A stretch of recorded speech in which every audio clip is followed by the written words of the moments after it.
Welcome back, everyone. I will now hand over to Jan to introduce our next presenter. Thank you, Jessica. Our next speaker is Mr. Joe Maloney from U.S. Bureau of Ocean Energy Management. The title of his talk today is United States Carbon Storage Assessment Methodology. Mr. Maloney, thank you. Thank you, Chair. Sorry, thank you. Thank you, Chair. Yes, my name is Joe Maloney. I'm a geologist with the Bureau of Ocean Energy Management, located in Washington, D.C. I'm leading a team right now to develop a methodology and subsequent assessment on carbon storage resources on the United States Outer Continental Shelf. I just wanted to quickly cover the mission of the Bureau of Ocean Energy Management. Like I said, we're an agency under the U.S. Department of Interior. Our main focus is to develop the Outer Continental Shelf for energy, mineral, and geological resources in an environmentally and economically responsible way. One of the main guiding regulations for BOEM, and especially with resource evaluation, is the Outer Continental Shelf Lands Act. I'll be talking a little bit about how that's changed over the past few years in regards to carbon storage. And just a quick overview of kind of our jurisdiction. We manage the submerged land seaward of state waters in roughly 26 planning areas. That would be off the coast of our Atlantic coast, which would be the U.S. East Coast, the Pacific coast, our Gulf of Mexico region, and offshore Alaska. Some of the topics I want to cover today, I'd like to go quickly over the regulatory background for OCS carbon storage resources, sort of the history and how we've gotten here today to our assessment. Our national OCS carbon storage assessment, the project I'm leading. Regional studies, which help build into our national OCS assessment. Some of the current products we have live on our website, which you can access today if you would really like to. And future deliverables. I also forgot to add in here, we have a few slides on Department of Energy projects happening right now. So some of our regulatory background, some of the earliest offshore carbon projects that sparked up was in the 2000s. There was a proposed project offshore Atlantic City, which is New Jersey, on our East Coast. That fell flat. It never happened, which was a shame. And after that, carbon sequestration and carbon storage have been kind of present at BOEM, but not in the capacity that we're seeing right now. It wasn't until 2020 where our Gulf of Mexico office, specifically with the Resource Evaluation Division down there, started some subsurface characterization of depleted reservoirs in the Gulf of Mexico and their potential for storing carbon. In 2021, the Bipartisan Infrastructure Law amended the Outer Continental Shelf Lands Act to grant the offshore carbon storage authority to the Department of Interior. That authority was then granted to Bureau of Ocean Energy Management and our sister agency, the Bureau of Safety and Environmental Enforcement, or BESE. Once that authority was delegated down to us, we began a rulemaking effort. We're still working on the rule. We still need to have some interagency review and then a proposed rule where we'll open up the rule for public comment, and then we'll release a final rule and hopefully down the road have potential commercial opportunities for carbon storage. I also wanted to note in 2022, the Inflation Reduction Act increased the 45Q tax credits, those are under the authority of the Department of Treasury through the Internal Revenue Service. Before 2022, it was $50 per ton stored of carbon. That's just for dedicated secure storage. That's not for EOR. After 2022, that price per ton increased to $85. With that increase, we saw a lot more interest in the offshore for carbon storage. So things have really been kicking off since 2022 for us. Moving on to kind of the rulemaking process, like I said, we're doing a joint development of the rulemaking. We're relying heavily on our existing expertise with regards to leasing the seabed. We have some experience working with oil and gas leasing as well as renewable leasing. And so we're going to be utilizing some of that in our rulemaking, as well as we're doing an extensive outreach effort. One example is our presence here at the London Protocol and London Convention. At the bottom of the slide, you can see what would be sort of a mock timeline for leasing off carbon storage. This isn't in any way what we see in the rule, or this is more just a general professional expertise based on how we've been leasing energy in the past. So we would have a pre-sale and site selection where we would have regional scale assessment of carbon resources. We'd get stakeholder input that includes public and private entities. We would take into consideration any multiple use, so if there's something else happening in that region, we would take that into consideration, as well as doing a NEPA analysis. We'd move on to the lease sale stage, where we would set terms and conditions for holding a lease, offer various sizes of area for review, and then we would get plan and permit submissions from potential lessees. At the project review stage is where we would do more in-depth site characterization, which includes risk management, and we would do more static and dynamic modeling of the carbon storage resource. Upon approval of a project, then injection and monitoring would start, and that's where our friends at BESI would probably take the reins a little bit more and be involved with the environmental monitoring of the project, as well as pressure monitoring and monitoring of the CO2 plume migration. Once towards the end of the project lifespan, we would ensure that there was containment of the CO2 as well as stability of the plume, and then close it out. With the regulations done, I wanted to talk about the assessment, which is more my realm of expertise. So the BOEM storage assessment was an internal effort that started in 2022. It was kind of just an internal drive. There was no congressional mandate for us to do it. Our friends at USGS back in 2012 were congressionally mandated to assess carbon storage resources onshore. We decided that it would be a good idea to get ahead of the curve on this one. So we're going to be doing a national OCS assessment, which builds upon smaller regional assessments from each of our regional offices. I've noted economic and modeling cost analysis here. This assessment doesn't include that now, but it's something we want to build upon in the future once we've done this initial assessment. Our final bullet is kind of the main line we've been saying recently when it comes to carbon storage, which is we do the best we can with the data we have. In some regions we have a lot of data, in some regions we don't, and so our assessment reflects that. Like I said, our effort launched in mid-2022. We're using a statistical approach to estimate potential carbon storage resources. This is a static model, so we aren't taking into account pressure. We do want to include a pressure assessment down the road. We also will include more spatial recognition where we have the data. Areas like the Gulf of Mexico are more data prone to allowing for that spatial recognition. We're leveraging our existing oil and gas assessment. We have a wealth of data associated with that, especially considering values for porosity, thickness, area. We'd like to use that in the carbon assessment. We're doing a phased approach. Our first phase was developing a methodology and model for the assessment. We're done with that. We've developed a model. I'll talk about that in a little bit. We're currently in the storage assessment unit development phase. So the storage assessment unit is the base unit for our assessment. Our next slide will talk about that a little bit. And then once we develop the geologic inputs from those storage assessment units and run regional assessments, we'll then aggregate those up to a national level assessment for national level carbon storage resources. I've noted that, again, we're leveraging our geologic play framework. For those of you who are unfamiliar with the geologic play, that's just an oil and gas formation. You can call it a petroleum system if you'd like, where it's just a combination of a top seal, a reservoir, and a source. We feel that we can utilize some of that information, and we aren't burdened by the presence of oil. If oil's not there, we can still use it. So that's great. I mentioned storage assessment units. This is a modified diagram from our friends at the United States Geologic Survey, or USGS.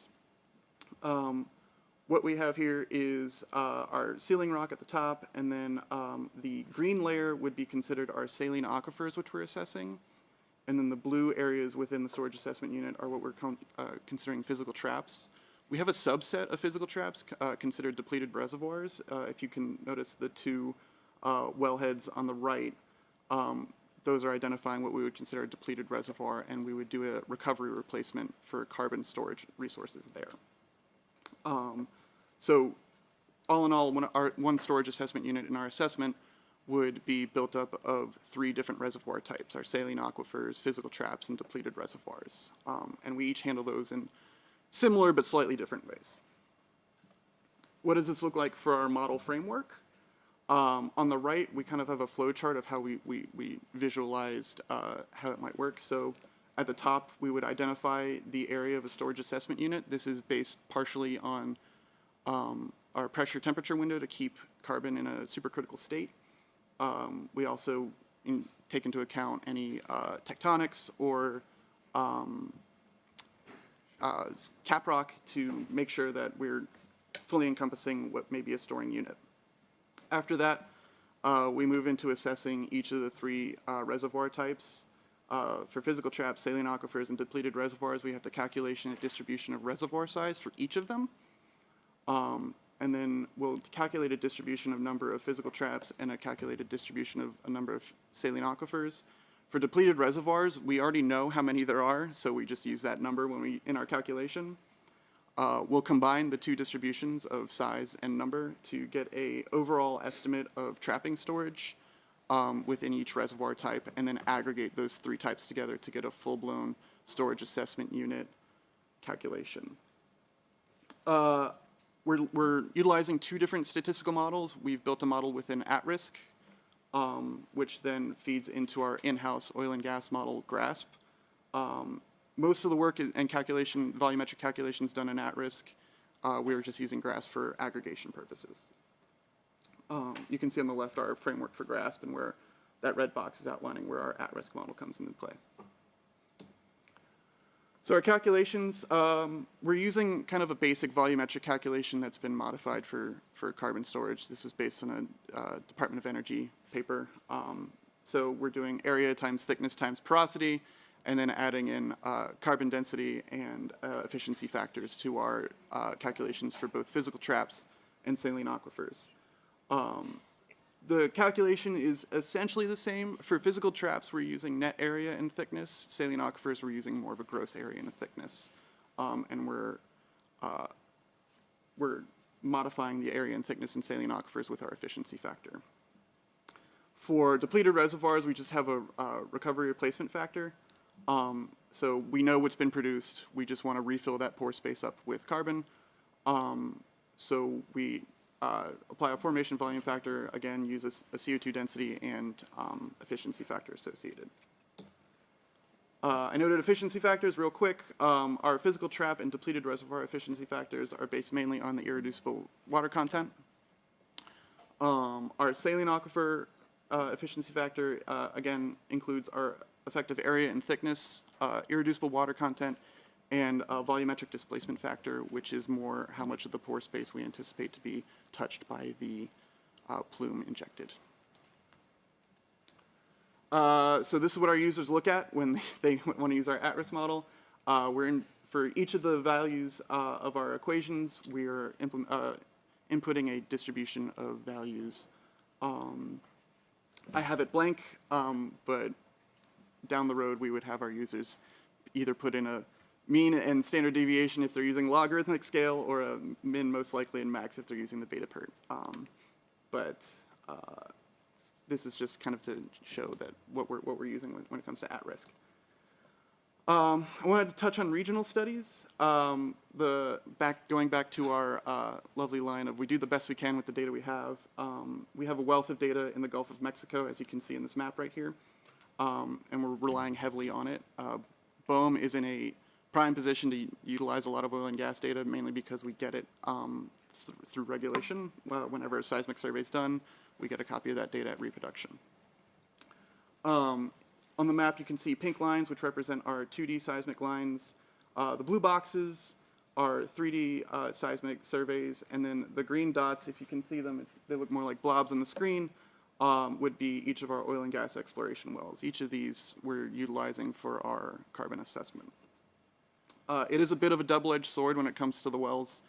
They provide a lot of good information, but they also provide an avenue for risk of leakage. The other part of the double-edged sword with the amount of data we have is because there's so much, it's going to take us a long time to work through it. So we have to prioritize areas of the Gulf of Mexico.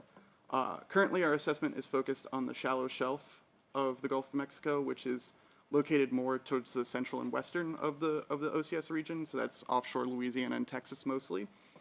They're mainly Cenozoic formations that we're looking at. They're highly compartmentalized by salt and faulting. We're also focusing on this area mainly because there's been a lot of onshore studies that can bleed offshore, and we can kind of join the two. Our next area or frontier we'd like to visit is potentially the eastern Gulf of Mexico. It's a little less drilled. We don't have as much strat information. There's also usage concerns, especially when it comes to the military. After that, our two kind of lower priority areas would be the deep water back in the central and western Gulf. There's a lot of active salt tectonics going on there, which would allow for seepage, so we don't really see that as a high priority for us. And then finally, the abyssal plain, which is kind of our lowest known area within the Gulf of Mexico. Moving back to the data, our friends at Fairfield Geotechnologies allowed us to use this line, and we have one of my colleagues in the Gulf of Mexico who has been hard at work doing his interpretations. This is more of a hypothetical interpretation of what it may look like in the subsurface. So the green areas are what we're considering to be saline aquifers. Orange areas are buoyant traps or physical traps, and the red would be considered reservoirs. Our blue are salt intrusions, and you can see it's heavily faulted in this area, which is kind of helping delineate a lot of our trapping, our compartments. The main takeaway from this slide I wanted to share is that we're estimating a lot of our resources to be coming out of the saline aquifer side of things. Very minimal from the depleted reservoirs. And this kind of is better seen with a kind of overview map. Here's a satellite image of Louisiana, and we're looking offshore. This is kind of a work in progress. This has changed multiple times since this map was made, but as you can see, it's very heavily green for saline aquifers. The total area that we're looking at, about 69% is attributed to saline aquifers, whereas physical traps make up about 25%, and the final 6% falls within the salt realm. We took this one step further. We have a lot of fault data, we have a lot of well data, and we wanted to see what we could fit in one of these like risk-free areas. So the red lines represent our shallow faults, the black dots are our wells, the blue is salt. We've built a hypothetical CO2 plume, which is roughly 12.7 square kilometers. That's that green dot. And we wanted to allow for some pressure mitigation. So we built a pressure plume area of review, which is roughly 114 square kilometers. For reference, we have a 23 square kilometer OCS block. For those of you who don't know, we tend to lease our OCS in the form of blocks. And so this is just kind of showing for reference how many OCS blocks we could fit in that big white space you see there. So there is potential for fairly significant site characterization within the Gulf, despite the number of wells. We can avoid the wells, and we can avoid the shallow faults. So as a more mature area, we have 3 other regions in under our purview, and a lot of them are a lot more frontier. I'd like to focus on the map on the right side of this, where we only have 4 wells drilled, as opposed to the 50,000 in the Gulf of Mexico. The Eel River Basin off of offshore California and Oregon has 4 wells drilled, and they're old. We also have a lot of old seismic data in that area. So at this point, we'd be like, well, what do we do? Well, we're using our undiscovered oil and gas assessment to drive a lot of the inputs for the carbon assessment. So, like I said, we're just using our oil and gas assessment. Our inputs are coming from, are already listed somewhat in our regional reports for the oil and gas assessment, which you can find on our website. The main point I want to draw here is the 2 maps on the right. The one on the bottom is our oil and gas basins that we're looking at. We will have to modify those somewhat for, again, for pressure. Our pressure window just doesn't apply to the entirety of that area. But the map overlaying it is from the Department of Energy, and that's a map of their assessed saline aquifer basins. And so we felt it was a feel-good moment for us just because it seemed to line up well with our oil and gas basins. And so we felt confident to use our oil and gas basins in our Pacific carbon assessment. Our East Coast, or the Atlantic region, is also very frontier. I think there's some 50 wells total in the entire OCS. So we're leveraging a lot of the work that's already been done. There's been a lot of outside work done either through the USGS with their 2012 assessment. The Bureau of Economic Geology has done some heavy assessments in the South Georgia Basin as well as the Upper and Lower Cretaceous. Battelle has been running assessments up further north in the central and northern Atlantic regions. And then the Department of Energy's Southeast Offshore regional assessment has been estimating some 9 and 32 gigatons of storage in their Upper Cretaceous, both local and regional. With all these studies combined, we can get upwards of almost 1,400 gigatons estimates offshore. We'd like to leverage those studies along with the data we have to add to that or refine it somewhat. And then finally, what we consider our most frontier area would be Alaska. We still have a lot of data, but there's a lot of land. And our region has delineated some sediment layers as a first step in identifying potential storage assessment units offshore. But again, our geologic input is going to rely heavily on our oil and gas assessment. Our current products, I mentioned that we had already developed our methodology and model. That is, you can read more about that with our methodology report that's live now. It goes more in depth and more technical than what I've said today as far as how our model works and how our methodology was built. We also have 2 talks that have been given. I had mentioned very early on our depleted reservoir study. We actually presented the results of that work in 2022. And we've also presented some of our Atlantic CS assessment that's been ongoing last year. Some things we want to do in the future. So right now, we'd like to finish the storage assessment analysis we're doing right now. Once those are done, we'd like to finalize and publish technical reports with geologic assumptions and final estimates, both at the regional and national level, broken out by storage assessment unit. But that's dependent on how fast we can get this done. Along with technical reporting, and once that's done, we want to jump right back in and get into more dynamic modeling, including pressure fronts and refining the model where we can with more data. I did want to touch briefly on the Department of Energy. They have been kind of the front runner in the carbon game in the United States. So this is their carbon store, which is their assessment and storage evaluation project. They're mainly focused on data associated with operating and performance. There's also the regional initiatives that build into all of the Department of Energy products. Those regional initiatives, out of, I think there's 16. There's 2 that BOEM are specifically focused on, which is the Mid-Atlantic Offshore Carbon Storage Hub, which is led by Battelle, and then the Texas-Louisiana Hub, which is led by the University of Texas at Austin. Both of those are good initiatives to help build more capacity in those regions for carbon storage, either outreach or actually just building a hub. So I just want to thank you. I also, for the colleagues at home who are watching, I want to thank them for the amount of work they've been putting in. A lot of this wouldn't be done with the long hours they've been putting in.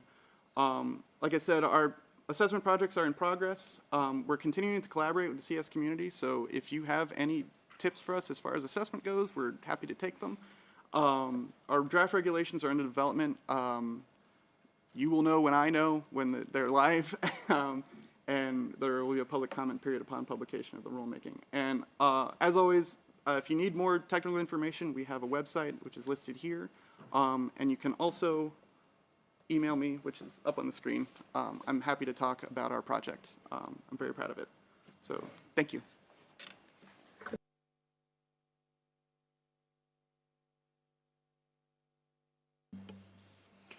Thank you, Joe, for your presentation on the methodology which will allow for better understanding of potential carbon storage resources in the US.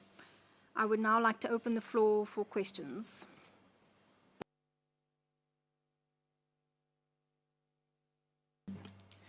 Greenpeace, you have the floor.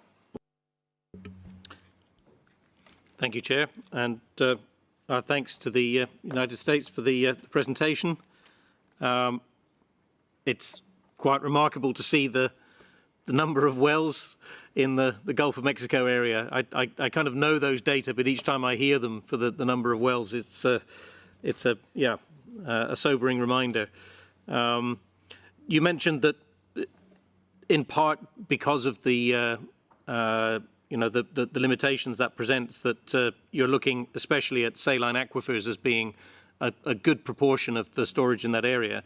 Do you know yet where the saline will go that's displaced? Is that something that's part of the assessment?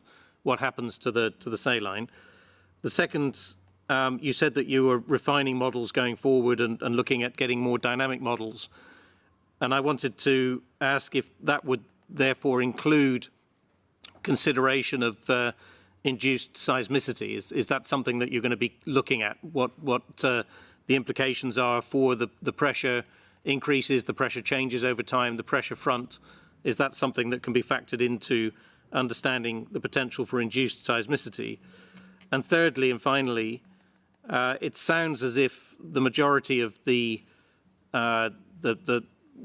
storage capacity that you're currently confident in or have greater confidence in would result in the CO2 remaining as a liquid rather than reacting with the rocks and forming more of a solid reactive matrix. But I wondered if you could say a little bit more about the long-term fate, especially for the CO2 that would go into those saline aquifers. Thank you. Yes, thank you. So on your first question, what happens to saline? We haven't done that assessment in this project. We have been running more engineering-based scenarios that would be included in later assessments that would take into account what happens to the saline as it gets moved around, whether pressure allows for it to stay or if pressure would require it to be relieved out. As far as refining models, we don't include it again, we don't include it in induced seismicity in this assessment, but yes, we would include it in future models just because it is something that would impact the storage capabilities of those units. And then finally,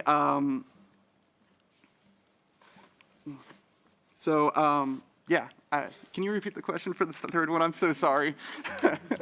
That's okay. There were lots of questions. No, we've heard in the past about the fact that in some cases the CO2 is likely to form carbonates, become more of a solid storage. But it sounds like most of what you're looking at would remain as liquid CO2. I just wanted to check if that was the case. Yes, sorry about that. So we anticipate it to be liquid at the start. We do assume that over time it will react and calcify when it can, due to the chemical nature of the supercritical carbon, and it also depends on the rock it's being injected to and how reactive that is. We haven't done assessments on how quick that may happen or at what scale, but we do assume that over time that will occur. Thank you, Greenpeace, and thank you, Joe. Seeing no further questions, I will hand over to Jan